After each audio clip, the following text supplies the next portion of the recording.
Sarah, is that a giant polo logo? And on your... we're live. It is Friday, April 30th, 2021. Sarah Longwell is wearing a giant pink polo logo. This is the second time I have been in a video conference with her today because we recorded the podcast earlier in the day. Kate Klonick is not wearing a giant pink polo logo. I'm wearing one of 4 gray sweatshirts that I own that are the exact same. She is wearing a gray sweatshirt. I am wearing neither. I am wearing a white t-shirt. And it is an extremely windy day in Washington, D.C., where the gusts are strong and the winds of change blow. So we are not allowed to have fun anymore. But we are allowed to thank the lovely people who turned out for the In Lieu of Fun live show yesterday.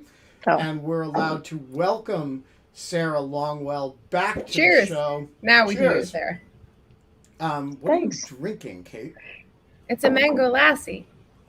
Oh. And you're drinking a beer, Sarah. Yeah, like a great American. Yeah. Well, you are. I have gin in my mango lassi. It hasn't hit me yet. But. All right. So, Sarah, you've been grading people. Oh, yeah. I mean, Republicans mostly. Tell us about the project. I have to grade people soon. Students. Seems less fun. Yeah, I didn't realize we were going to be talking about my work stuff, but I'm happy to do that. No, we don't have to. No. Republican Accountability Project, which is we transitioned from Republican Voters Against Trump from RVAT to RAP, the Republican Accountability Project. It was not a project that we knew we were going to do, except then Republicans contested the results of the election, objected to the certification. Ultimately, a bunch of people stormed the Capitol. You might recall, lots of people don't remember anymore. Seems to have lost its place in our public imagination. I can't tell how sarcastic you're being. Can we pause for a second? Do you really think that people have lost this in their public imagination, or are you trying to make a point? Because I really hope that it has not gotten that bad. Oh, I think that we have the memory now of goldfish in our social media addled brains. I don't know if we would have moved on as quickly from anything like this, but it does feel so part of it is that Republicans have actively made a choice to downplay the events. Donald Trump describes it as people coming in to hug and kiss the police. I don't know if you caught that CNN interview with the officer Falone earlier this week. Hugged and kissed. He did not. This is a person with PTSD who's suffered serious physical consequences from the attack that day.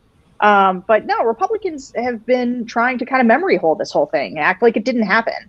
And because Biden has for good reasons, Biden doesn't have a lot of time to live in the past, right? He's got a policy agenda. He's trying to move forward. So is his team. So, they just don't talk about Trump and Republicans. And so as a result, everyone just kind of moved on, right? And one of the reasons people moved on, and I think I was on the show and talked about this because I wrote a piece about it at one point that was hold them all accountable, is people are going to jail, right? A lot of the people who actually breached the Capitol, they're going to go to jail. They're going to be charged federally. But the people who told them to come there, who told them the lies, whether it was Paul Gosar, who said, this is our Alamo, or Lauren Boebert, who said 1776, or, what was that? Mo Brooks, who's now running for the Senate in Missouri. Is it Missouri? Or is it out? Let's look him up. It might be Alabama. I think he's Alabama. But anyway, he literally stood on the stage right before Trump and said, "Today's the day that American patriots start kicking ass," right before they went into the Capitol. Madison, Alabama 5th District. Yeah, but he's running for Senate in Alabama. Oh. Now, okay, so this guy is Alabama. Right. This guy who was one of the people who, thank you, chat, lots of Alabamas, but he was one of the people who was, absolutely inciting people in advance of the insurrection, like this guy's just running for Senate, right? All of the people, Madison Cawthorn, call them, lightly threaten them, Gosar, who said you got to go to the streets and be violent, like these guys, and Donald Trump, who got impeached a second time for it. Once Trump left, everybody kind of moved on, right? And there was no accountability. Even the businesses who at the time said they definitely weren't going to support these guys anymore, some of them kind of backtracked on that. Chamber of Commerce was like, well, not everybody who objected to the election, just like the worst ones. Anyway, all of this is to say, I have taken it as a personal mission to not let people memory hold this, to not let them forget. And so one of the things we've been doing, we did a series of things. We've done billboards. We've called on people to resign. We've just tried to keep it in the news, keep people continuing to ask about this. I mean, most of these Republicans haven't admitted that Joe Biden's the president yet, right? Like if you pin them down and say, was the election free and fair? Did Joe Biden win? They'll be like, well, there was a lot of suspicious activity and fraud, so who can be sure? But he's the president now. But if you're like, yeah, but did he win? They're like, well, I can't comment on that. Like they don't want to say, they want to maintain the lie that led to that insurrection. And so one of the ways that we've just tried to keep this alive and to keep it salient and also to give people, I think, a reference point. I think one of the things, when it comes to, if you want businesses to use it as a red line for who they contribute to or who they do business with, like Have Come Speak, things like that, you should give people a quick reference point between the Republicans who either did the right thing, of which there are very few, so it's easy to remember them, right? There were 10 in the House, 7 in the Senate. And then there's kind of that like middle tier that didn't do anything. They didn't object to the certification of the election. They didn't get on that stupid amicus brief, but they didn't vote to impeach either. And so we gave A's more or less to the people who did the right thing, voted to impeach. And then we kind of had a middle tier. We gave some gentlemen's C's out. You could avoid an F by doing things like acknowledging that Joe Biden is actually the president. So some people were mad that like Tom Cotton got a C. But Tom Cotton he didn't object to the election. He did make it clear that Joe Biden was the winner. But there's like hundreds of them that got full on Fs because they did all of the things. They objected to the election. They signed on to the amicus brief.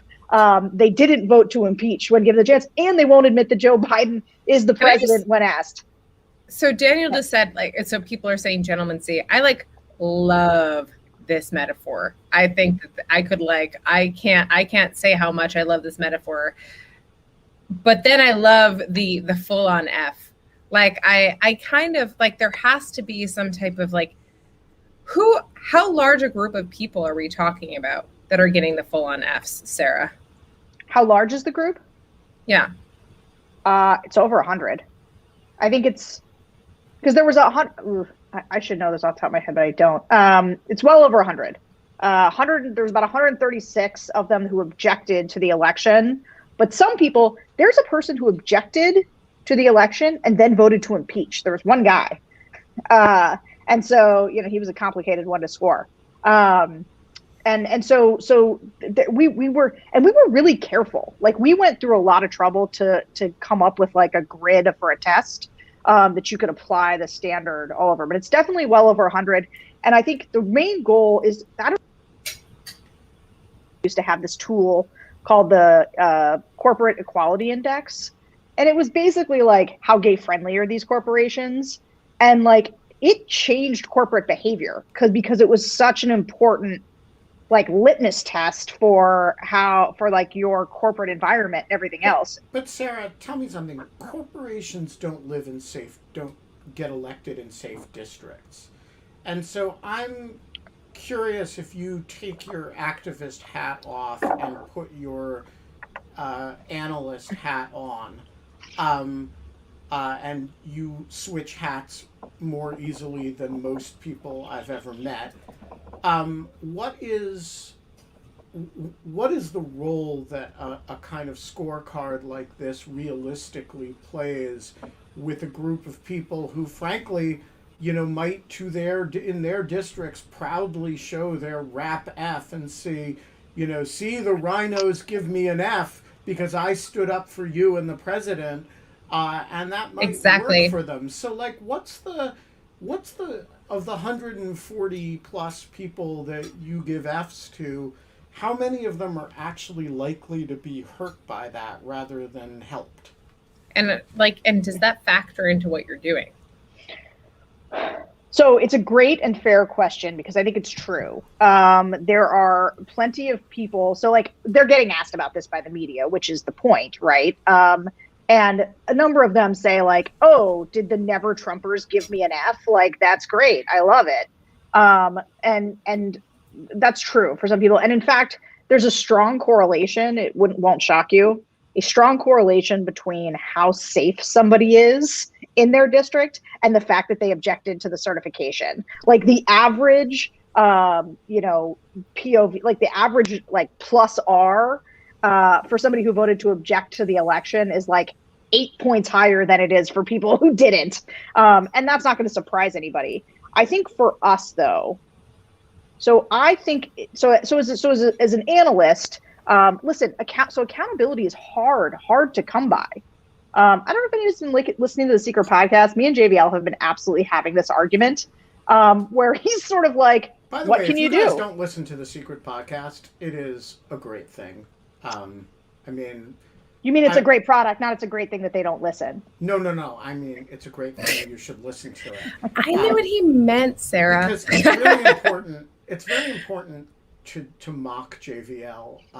And those of you who don't know. Wait, I thought JVL was going to come on today. I invited him. He's at National Stadium getting the wind knocked out of him by the wind. I have invited JVL on repeatedly to try to, make up with him because he's mad at me because I'm doing a podcast with Sarah, which he, considers threatening. But I have invited him on. But he and Sarah have this great sibling rivalry thing going on the Secret podcast. And every now and then Tim Miller shows up, although that's a different podcast, to make fun of them for it. But it's a great little ongoing dialogue about areas of concern. I'm going to both of put them. Secret podcast link in the. Yeah, you have to subscribe to Bulwark Plus, but you should do that anyway. But you should do that. But I'll tell you, I'll give you a glimpse into what today is about. So he and I got in a fight on Friday. We got into an argument, and by we, I mean I got a little angry during this, which is unusual. We always disagree, but I started to get kind of mad, and I started to get kind of mad because he's a part of our defining feature is that I'm an optimist. He's a pessimist. He takes the darkest view of everything. I take the most sunny view of everything. And that works. That's the yin and the yang for the show. But he has this thing right now where he's like, no, 10 Republicans will never do anything with the Democrats. There's no point in trying to find compromise. Like they should just blow up the filibuster. They should just barrel through. And, I get furious about this because I'm like, no, you have to try. Our politics is on the brink of collapse. We have a total inability to work together. And I think that we should not be playing constitutional hardball. I think we should be trying to figure out what is the path forward. And it's one of the reasons I was so optimistic about Joe Biden doing it. I was actually talking today about the fact that it's sort of like with my wife, where my wife and I might fight about a variety of things, but we only are ever having one fight. It's the same fight, right? And it's just because we are different in this fundamental way, just like JVL and I are. So JVL and I always we come to the same fundamental argument, which is I believe that there is hope. I believe that there are things that we can do to exact accountability, whereas JVL would argue, why bother? He'd sort of make the point that Ben just said, which is these people are safe. You're not going to actually exact accountability, so what's the point of doing it? I take the view that accountability is fundamentally important, just objectively important, and that you have to try to exact it. And so many people are just moving on. They're letting Republicans kind of shift the narrative. Wait, what does your wife say? I want to hear what your wife says. What does she say? Oh, well, I was just using that as an example of how sometimes people just have one fundamental difference and all your rights come back to it. So in the JVL, so it's of the general thing of you say that you were trying to explain this with JVL, that you think that accountability is the thing and JVL thinks it's not. Well, JVL thinks that you can't do it. He makes the point sort of Ben does, which is, does it matter? Can you get these guys to change their behavior? Can you get anybody to hold these people accountable? And here is my pitch as always.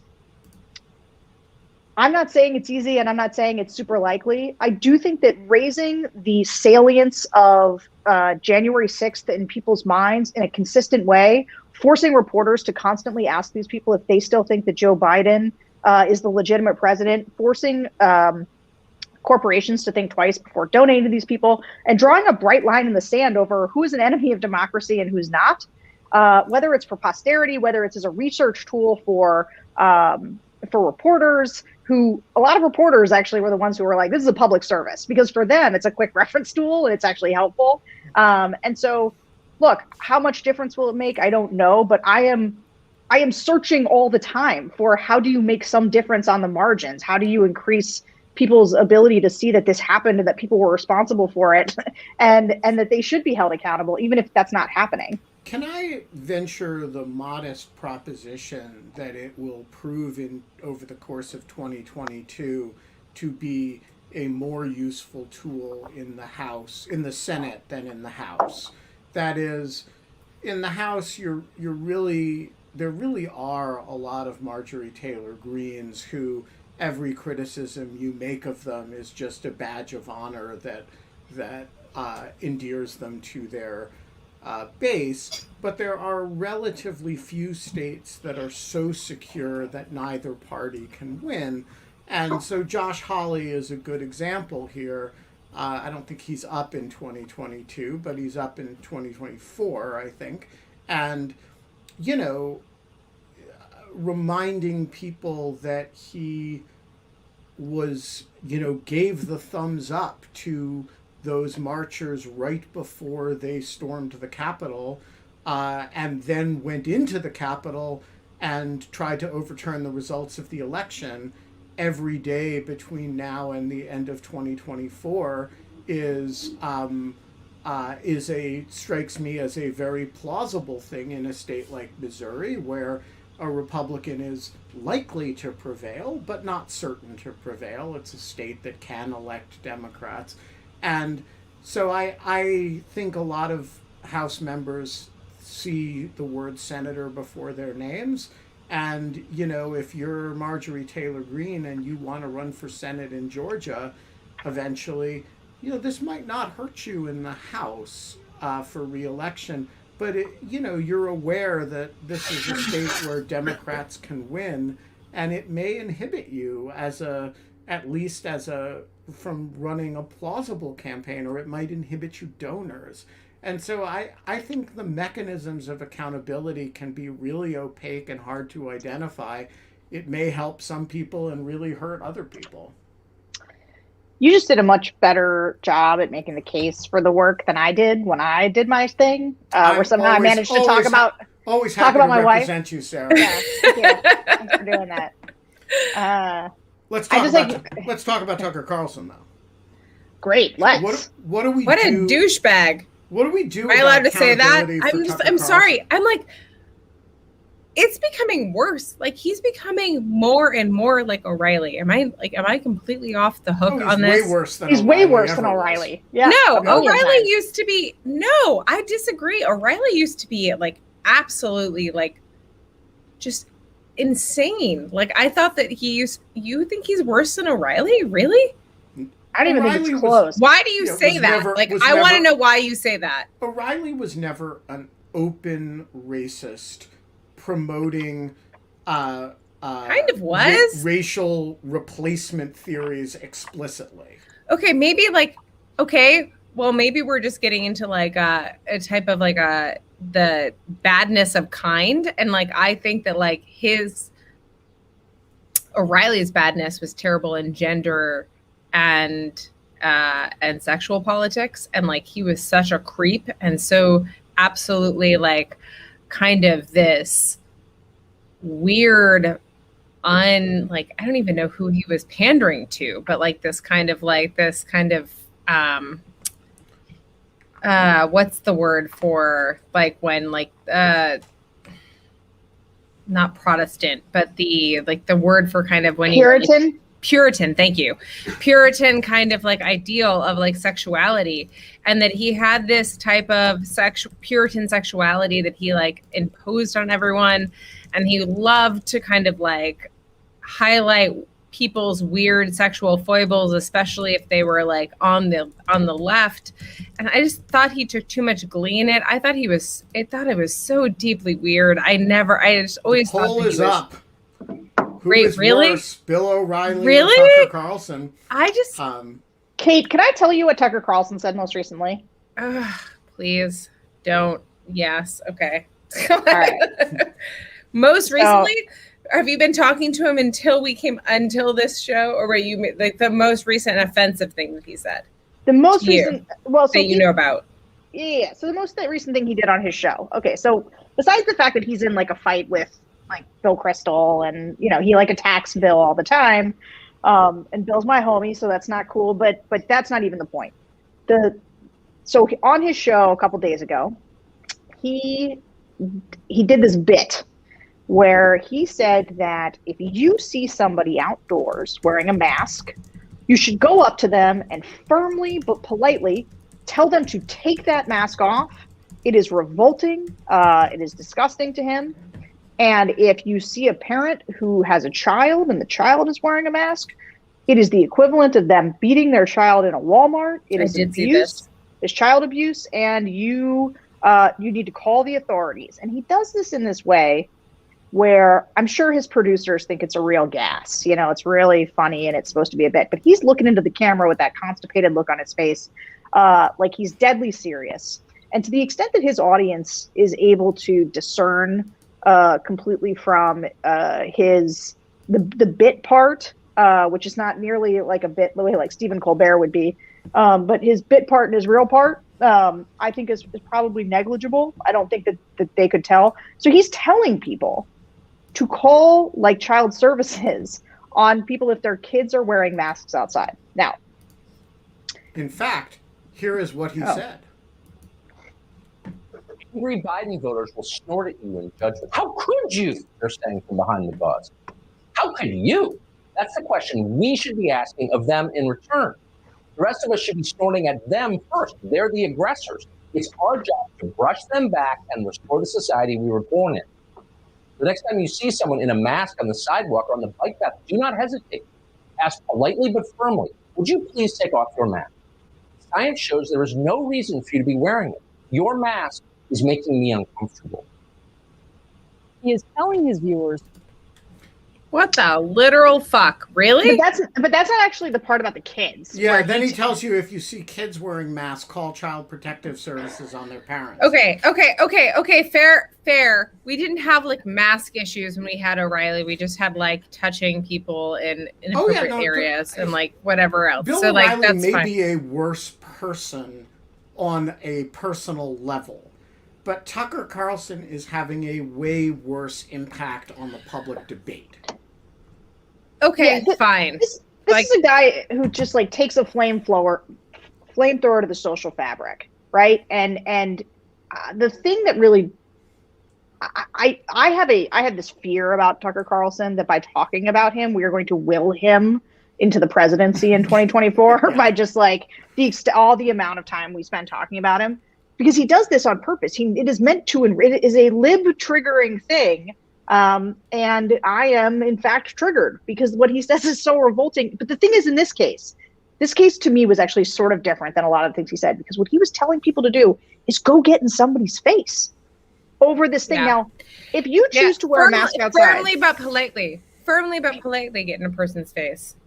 So if you wear a mask outside, and you're fully vaccinated or whatever, that's one of those things where now that I'm fully vaccinated, now I'm out on the trail. I'm not wearing a mask. Lots of other people aren't wearing masks. Like, things are starting to shift. But they're not like, but you have the idea that a Republican or that a conservative or somebody who's a quasi-libertarian is in the position to be like, but that person can't do the thing for them. What if, just now forget the fact that you don't get to dictate any of this, but what if they were immunocompromised for some reason, right? With this kid thing, how do you know so my kid has a health issue. the being outside with the mask or the being able to wear a mask, like that's what lets him go back to school. It's what lets him like play soccer. Like and so like for all why does it impose on you? Like, why is it a thing about you, dude? Like, why? It's just not about you. Leave the person that wants to wear a mask alone. I mean, that's the simple thing, but it's also like it's cruel, like it's indecent. Like you have somebody's got a child that they're trying to protect because they're uniquely vulnerable, and you're going to call child services on them. You're going to tell other people to call child services on them because that's what he's doing, and he's doing it knowingly because he thinks it's funny. It is as despicable a thing as I've ever seen a person do who is in the public sphere. So here's my question: what is the accountability mechanism for that? We don't have elections for talk show hosts. You can't realistically, there's not much you can do about as a consumer about Fox News. If you share the video by way of calling it out, you're propagating it. So like, what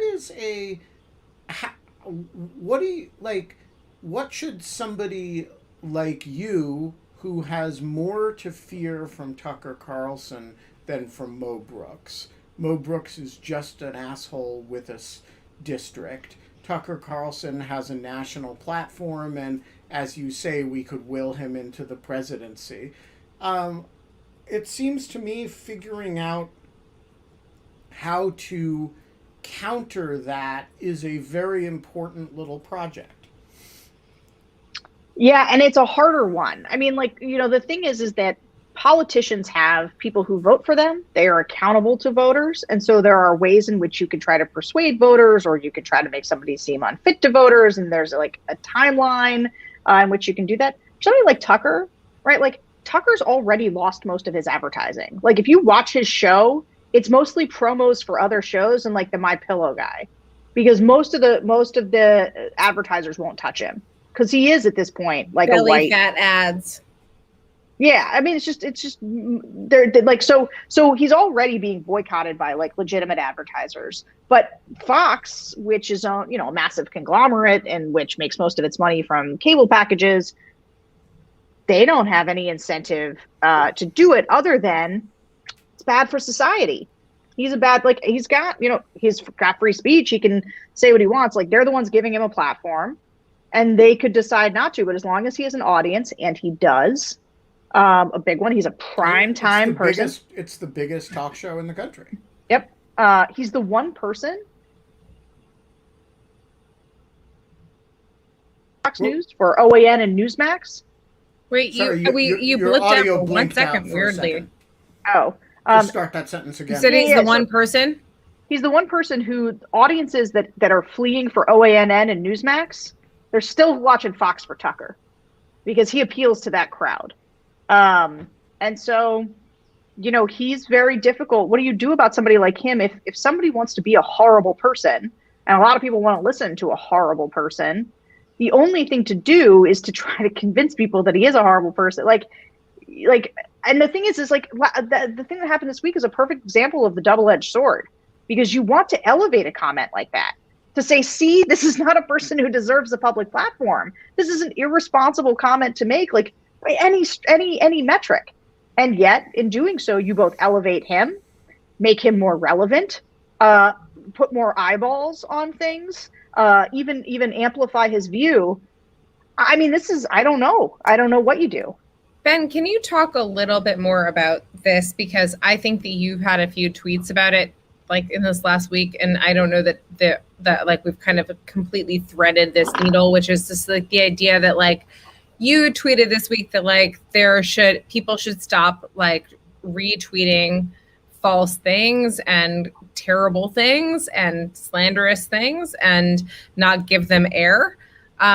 But Sarah gets to a really important point, which is that like people need to see that these things have happened in order to foment like a rebellion against them. And so how do you marry those two ideas? So I think this is the hardest problem in contemporary politics, honestly. Yeah. I think I know the formula to defeating Republicans, populist, authoritarian Republicans at the presidential level. We have figured out the answer to that problem. I have a hypothesis what the answer to how to defeat populist authoritarians at the state level at a lot of states is, which is without Trump on the ticket, I believe, or my working hypothesis is that their voter turnout won't be as high. And so if you can train Democratic, small d Democratic turnout to be just as high or nearly as high, and have Democratic turnout decline less than populist authoritarian turnout, you can actually knock off some of these people. That's a working hypothesis. I don't know if it's right, but I have a hypothesis for it. This I don't even have a hypothesis for. I think it is the lifeblood of the movement, honestly. It's the thing that drives it. It's what, so in one of Sarah and my other lives, we do the French Village podcast together. And, I spend a lot of time thinking about 1930s and 40s history. So this is German history, not French history. The first great politician to discover political barnstorming by plane, flying around and getting off and giving speeches, was Adolf Hitler. This is one of his great political innovations. He was a great radio speaker. That was the lifeblood of the 1930s Nazi ecosystem and how they did it. There was actual barnstorming by plane and radio speaking. And this is the version of that that's driving this movement now. And we have not figured out how to crack it. And look, I was talking to some of the people who showed up yesterday in lieu of fun for the live show, after the show, and I was saying, look, we've built something really cool on In Lieu of Fun. We can have, 150, 200 people watch this. Alex Jones has 150,000, or right, the decimal point is in different places with stuff that polarizes the discussion. We have not figured out how to but also, I like it better this way. The decimal point is there's one thing, it wasn't that, but I don't know. I just don't want to be completely asinine in thinking that this is the only, the only metric that we are judging, the impact of things by is by the number of people that are watching or whatever. I think that, I don't know, I also get a lot out of this show, or nothing. I'm not saying we should be Fox News. I'm saying Tucker Carlson has decided to hit a nerve.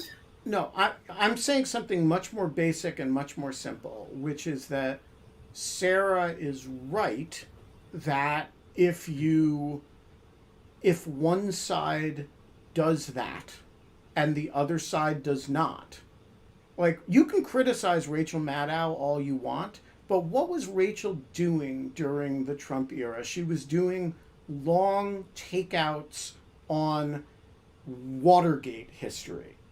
Tucker Carlson's not doing the equivalent of long take. He's doing dog whistles and not so dog whistles to racists. And there's an asymmetry in the way these two sides engage, and one of them turns out to work better than the other. And it's not, I just observe that's an asymmetry in the political dialogue, and it's an asymmetry that works for the right-wing side. I don't know. Okay. I'm curious for your thoughts, Sarah. I think you're right about there's people that do kind of a false equivalency of the Shack Jack right and the Shack Jack, or it's not even Shack Jack, but the MSNBC primetime lineup versus the Fox News primetime lineup. And I would have done that too. I think I would have made that equivalency 7 years ago. But like, we're just in a totally different ballgame now.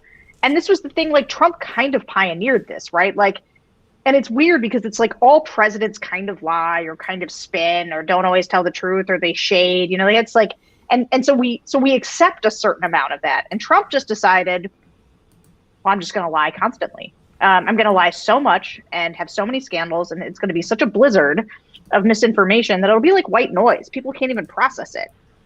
Whereas, so, you know, you can focus on one thing that Rachel Maddow got wrong, right? Like one mistake she made or something the Washington Post did. But there's not even a way to sort of tackle the like barrage of misinformation coming from the right-wing media ecosystem, which is just completely toxic.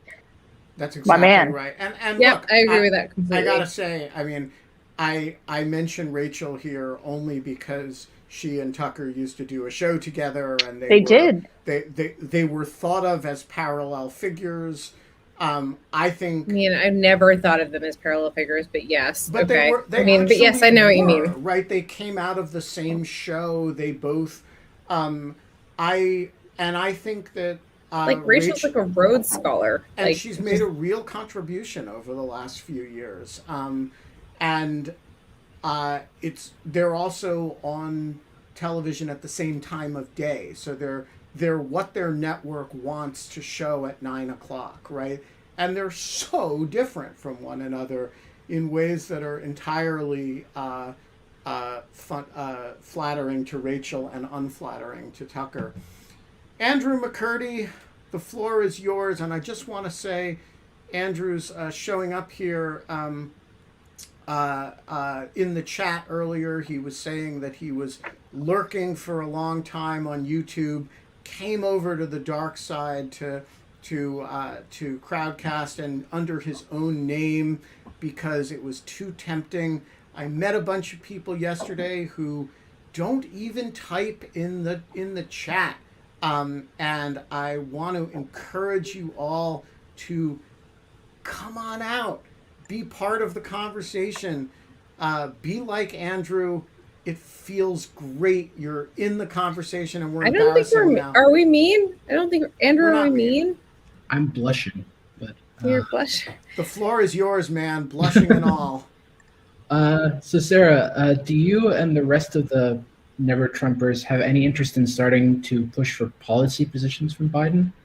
Or are you interested in wielding your influence, or what influence you have, to keep the Democratic Party more center-oriented and not succumb to the worst elements the way the Republican Party has?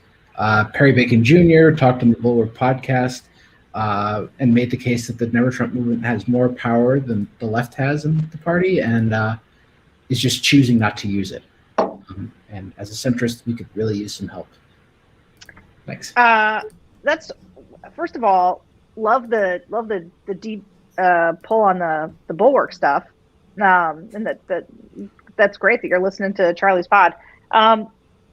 You know, I don't think it's that we're not using it. I think it's that we're not one voice. Like, Never Trump is such a specific thing, which is that it's a bunch of people who were Republicans who were against Trump.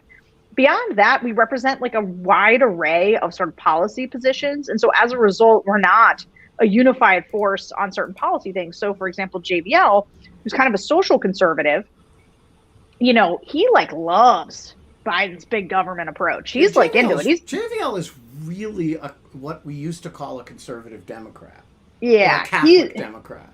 JBL was like weirdly kind of taken with Elizabeth Warren early on. Like me and JBL are not the same. Like me and JBL to me used to be what I would have said, like that's the exact opposite of what I am. A social conservative and a big government, big spending liberal. What is JBL like socially conservative for me means like anti-gay marriage and other types of things. No, yeah, he's a Catholic conservative. Oh, okay. But he believes in, you know, helping the poor and spending a lot of money. He's basically like, you know, if you know, Pope Francis were a political commentator. Interesting. Okay. Yeah, but the question is like, so how do you have it? We don't have like a Never Trumper unified voice. Now I do think, and I think sometimes people who aren't part of Never Trump don't realize how much internally we're not one thing, and so they think like you guys were so powerful in helping to find a sort of center for Biden, a center of gravity for him, and push back on the Bernie effort, which is true. We did in one voice, because that was, again, something we could all agree. And we were all never Trump. We were all never Bernie. Like, Biden made a lot of sense. But now there's people, I mean, and it's all over the bulwark. Like, all over the bulwark, you'll see, like, HR1 is a great idea. HR1's a terrible idea. Joe Biden's speech shows a lot of promise for bringing back the blue collar. This is going to bankrupt us. Does anyone care about the debt or the deficit anymore? Like, the problem is that we are just not one thing on the policy side. Now, I do think we do seek to use, I think, what limited, I think somebody could overstate our power, but like, to the extent that we represent a sort of center left that allows you to pull in the edge voters that you need to win the broadest sort of pro-democracy coalition, we can be very helpful in that regard. And I think we are sort of kicking and screaming over a couple of things. I mean, I've actually been, my big fight all the time is that I think that Joe Biden should be trying to get 10 Republicans on something. Like, I think it is actually like a democratic imperative that he negotiate. There's a $1 trillion infrastructure plan in there somewhere. There is a voting rights skinny bill in HR1 somewhere, and Democrats should be figuring out how to get 10 Republicans on there. And even if that means letting Susan Collins and Lisa Murkowski dictate a lot more terms than you like, and everybody wants to get really mad at me about this. But Mitch McConnell's done this for so long, and Republicans, we learned our lesson, whatever. And all I can say is, might be our last best chance to like rebuild the muscle of bipartisan governing, where you actually get people before like it all falls apart. Like, if they don't learn this lesson now, someone is just going to blow up the filibuster. It is just going to be constitutional hardball. People are going to pack courts or make a bunch of new states, like, and we're going to be in this tit for tat environment that I think sounds horrible. And I would really like for Joe Biden to deliver on a sort of the temperamental promise of bipartisanship, because I think it's important for democracy going forward. Hi. Richard Wattenbarger. Hello. The floor is yours. Thanks.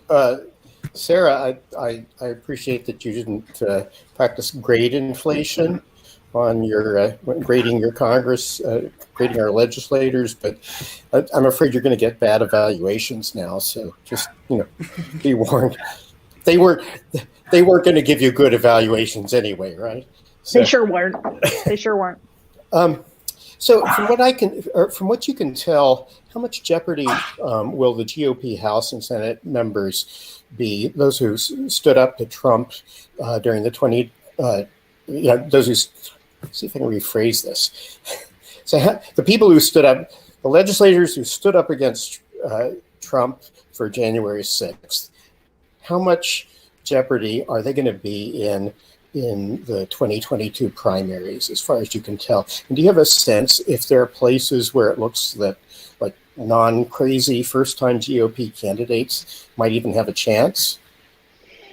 Yeah, so we're going to get a little bit of a peek. So Texas 6 is holding a special election right now, May 1st, and there is an anti-Trump Republican running. And then there's about 19, like a cattle car of pro-Trump people running. And this guy, Michael Wood, who has come out really strongly post-insurrection that Donald Trump is the wrong way for the party to go, and he's trying to carve out a lane for himself.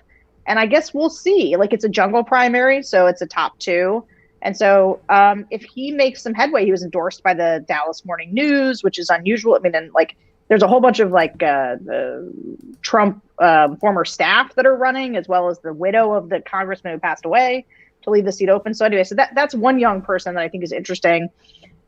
Will the people who voted for him pay a price? You know what? It's going to depend on the race. It's going to depend. It's super highly dependent. I would be just like, write it down, mark the tape. No one's going to beat Liz Cheney in a primary in Wyoming. I just don't think so. I think that she's Liz Cheney. I wish you were right. I don't think she's going down. And I think the real question about Liz Cheney is whether she can Lisa Murkowski the thing and win anyway as an independent, which would be, I think, a very good outcome. But I think she would lose a Republican primary. So here's one of the reasons that I think she won't is because I think a bunch of people are going to run against her, and I think they're going to split, and I think she'll get a plurality of people, and I think she'll get through it. I gotta say, I'm with JVL on this. The craziest one will beat her in the primary. If she has a path to staying in office, it is by tactical voting among Democrats and sane Republicans in the context of a independent run having lost the Republican primary. Yeah, we'll see. I guess we'll see. Well, I'll just, like I said, hold the tape. I'm going to go with that prediction.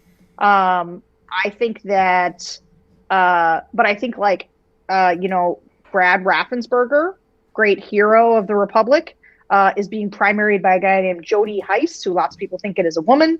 It's a guy named Jody Heiss, who's a big election truther, big Trump supporter. And so, Trump is going to bring out everything he can to go after Cheney, to go after Raffensperger, Kinzinger, if they don't redraw his district.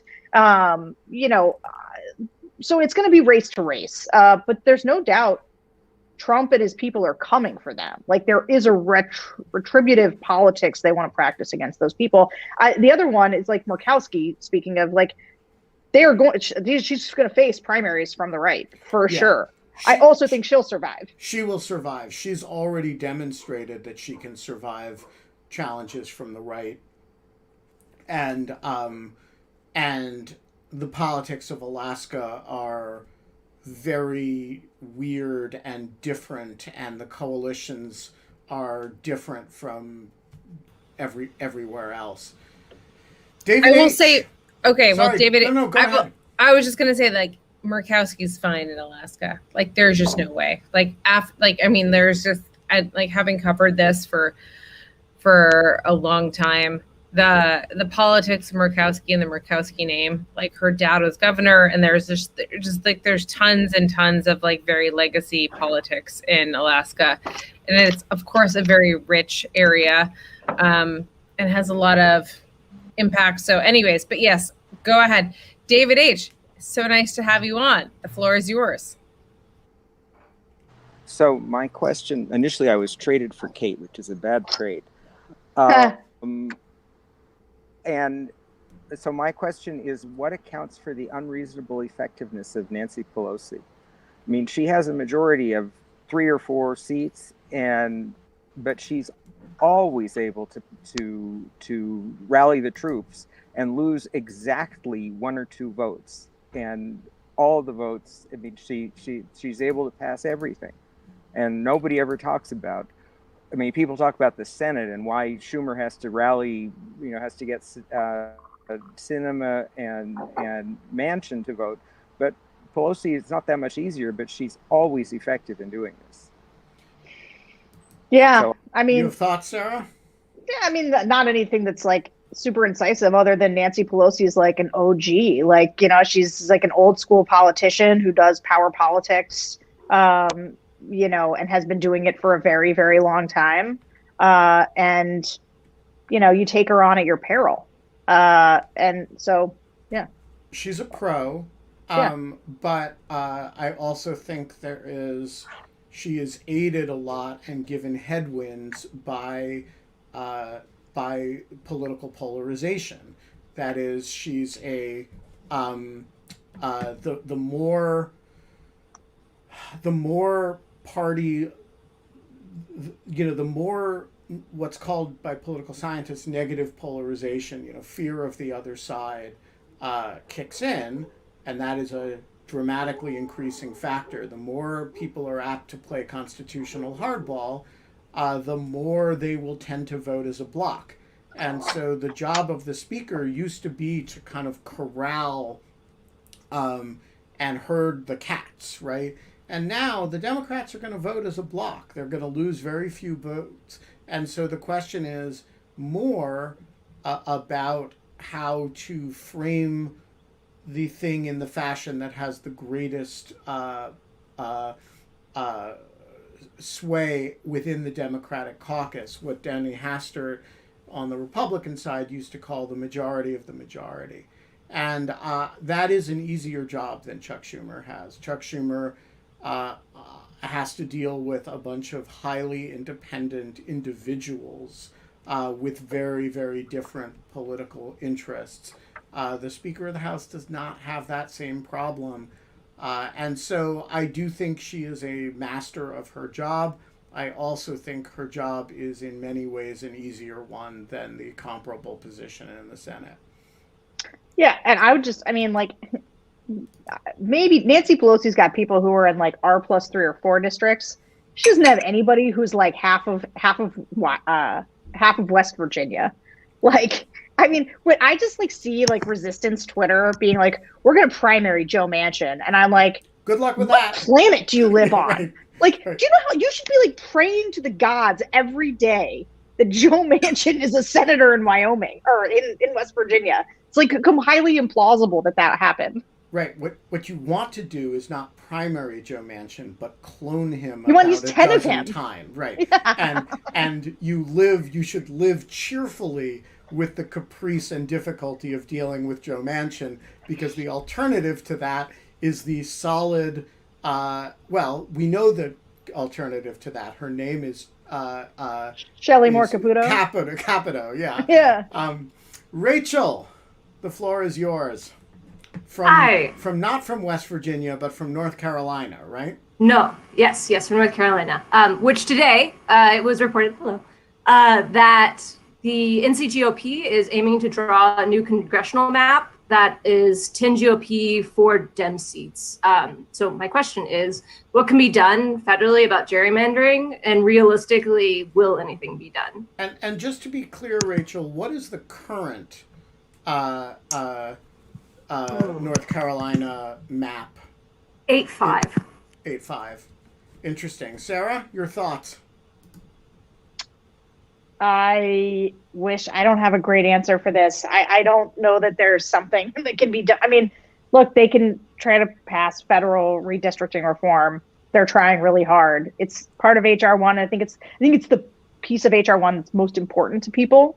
But you know, it doesn't just have a problem with Republicans. There's a lot of stories right now about how a lot of African Americans don't want. They want to be able to draw themselves districts that are primarily African American. And so, like, you know, the problem, like, nobody likes gerrymandering when they're the party out of power in a state like North Carolina. But when you're the party in power, you don't want to give up the power that gives you. And so this is a real intractable problem. It's also, we talk about independent commissions as though, well, that's the right solution. But, like, is it? Like, and how independent are they? Like, how apolitical is anybody really, number one? Number two, like, at least with the politicians, they're accountable to voters. Those people are accountable to no one. I don't know that anybody's come up with like a great answer yet to what the solution is for how you push back on the concept of gerrymandering. So if anybody's got a better answer than me, it's not my area of expertise, but that's what I know about it. Alice Lee, you get the last question today. So I'm here to ask my You're question. doing your best Hello. Daniel I'm trying not to mute myself so that I don't like disappear on video. Oh, that's what it is. So I'm here to ask a question and not agree with you on Lucienne, Ben. You know, it's terrible. You're going to agree with me. I did agree with you. Stop it. Spoilers. Stop it. I haven't caught up. I'm not a show watcher. And then I know, but Googling. I'm gonna catch up this weekend. Podcast, which is I love most that. I know bewildering it's kind of amazing. It's a really good podcast. It's like actually that good. I completely agree. I understand, but I'm also not caught up with the podcast, so don't spoil it. Okay. All I'm saying is that I, as a non-show watcher, I don't know what any of the characters look like. So sometimes when I Google what they look like, that changes my opinion of characters' decisions that might be relevant too. Anyway, my question is, so you were saying that the Never Trump agenda isn't like one certain thing, but it does seem like democracy protection is something that you could all unite around. And I guess I'm wondering, I know you have issues with HR 1, but like what are non-HR 1, non-voting protection, democracy protection things that you think would actually be appealing to some Republicans? Because I feel like saying, no nepotism because of these laws does seem like a shot at Trump directly, but are there things besides voting protection that Republicans could get behind? Yes, there are a whole bunch of things, I think. And when you say democracy protection, so first of all, I think we can be pretty united in what we're opposed to. So some of that is a lot of the efforts that Republicans are putting forward in states that would restrict drop boxes, vote by mail, absentee voting, early voting. We're all pretty unified against that. So when it comes to, think about HR 1, look, and I don't want to get started on the whole thing, but HR 1 has like 3 big buckets of stuff. One of them is voting, but it includes all kinds of stuff about voting, right? Some of them really good ideas, some of them not as good. Then it's got a whole thing on campaign finance reform, most of which I object to. And then it's got a whole anti-corruption sort of ethics piece. Something's good, something's not good again. And it's 800 pages. So like, there's just so much stuff in there to sort through. And so like on its face, the biggest thing I object to is that it's 800 pages of a whole bunch of stuff that is like, whatever. But in terms of, I think where the Never Trumpers are, is the John Lewis voting rights bill is another companion bill that's out there that's much more narrowly focused on voting and voting rights, where I think I think especially the pandemic has really conditioned people. And you see this, right? There is a compromise bill. I swear, I promise you. There's a compromise bill that includes vote by mail, absentee, early voting, basically makes it easier to vote and increases access for most people, but also includes some form of voter ID, which is also very popular across demographics. And that can be done non-suppressively. Like, that exists. That deal is out there. Will we ever reach it? I don't know. But I think that there could be uniting around something like that. And at some point, like, this is why nothing gets done, is that everybody's got to give some stuff up. So like in Georgia, the bill that everyone was freaking out about, the reason the MLB moved and Coca-Cola moved, the bill in Georgia wasn't that bad. Like, I'm not saying it wasn't steeped in a big lie and everything else, and that Kemp wasn't doing it to basically, make his constituents feel like he was pushing back on like stolen election. He was doing that all wrong, all bad faith. But like putting your last 4 digits of your social security number on something that you mail in, instead of doing like the subjective signature matching, makes all the sense in the world. It's not bad. So yeah, I mean, subjective signature matching is not the way to go. That is for sure. That just doesn't make any sense. But I do think that I really wonder, after everyone goes through a period of having to have gone through getting vaccinated, if we're not going to have a different type of metric for what it takes to get services from the government, and to have our ID checked, and what it means to have all of this kind of stuff put into place beforehand. And I'm not saying that should happen with voter ID, but I wonder if it'll lower people's standards of okay, if this is, I don't know. I just kind of think that if there's this type of rigor that people have to go through in order to get vaccinated, that there is some type of understanding that that most voting systems are not fraudulent and that don't need ID, and there's not people aren't showing up to do things that are not that they don't actually believe in and they want to be there for. So we are going to leave it there. I will note that in our poll of listeners of the French Village podcast, the question is, who is right about Lucien? The vote is... Sarah, you have to vote in it. The vote is close. No, Sarah can't vote in it. Yeah, she can vote in it. I am... perfect. No, that is... I won until Sarah engaged in voter fraud. I love the voter. Love it. I also will point out that Tucker Carlson soundly defeated Bill O'Reilly as worse. Sarah Longwell, you're a great American, even if you're engaged in voter fraud in front of everybody's eyes. Man, I can't believe that you won so soundly about Tucker Carlson. I thought that people would have more bad will towards Bill O'Reilly, but maybe they've forgotten him already. But it's the difference between the guy who's offending you now and the guy who offended you a long time ago. Apparently. I will note that these last 5 or 6 votes for Sarah Longwell, nobody checked the signatures. There were these huge dumps that happened at the end. I think you all just want immunity, so they're clicking through in order to get it. That's right. We will be back tomorrow. It will be just us Saturday. And of course, us now includes the great Scott Shapiro, who, did you know, Sarah, that Scott is now hosting a day of In Lieu of Fun? I did know.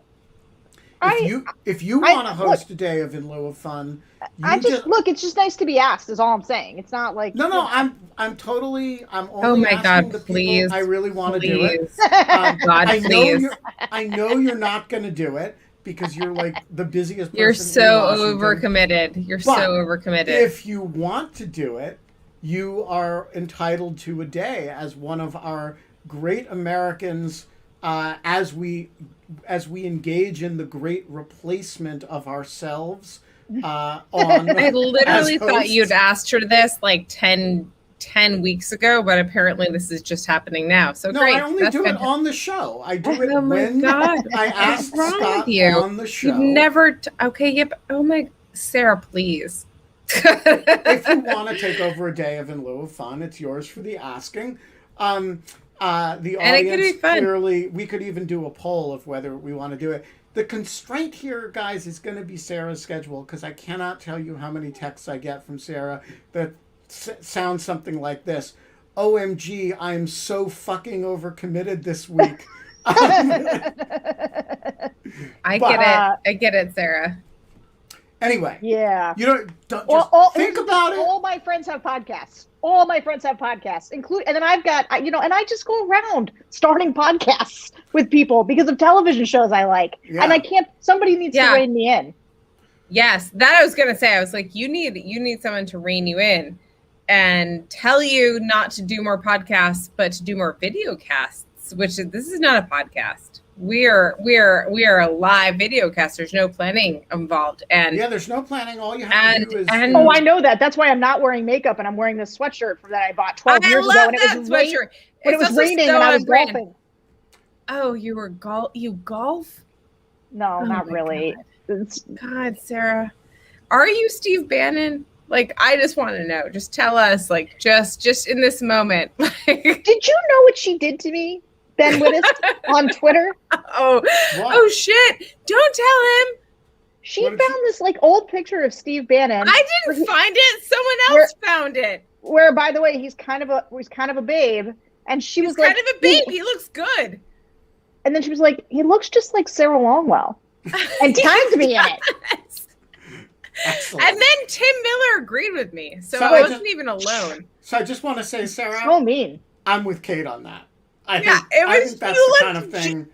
I think that's the kind of thing you do to friends, and we love you. It was not a doing it to you. It was a teasing. The preferred response is retaliation in kind, not being. Don't do that shit. Yeah, I'm gonna find some democracy-destroying fascist and just be like, looks like Klonick. Hey, Klonick doppelganger here. I like comb over like Rudy sometimes. It's okay. You could do that. That's like fair. Sarah Longwell, we will see you anon. We will see the rest of you 22 hours and 53 minutes from now. And until then, Kate? We don't have fun anymore, but we do have Sarah Longwell's hammer of justice is going to come down on me in like short order, I feel like. Well-deserved it will be. Well-deserved.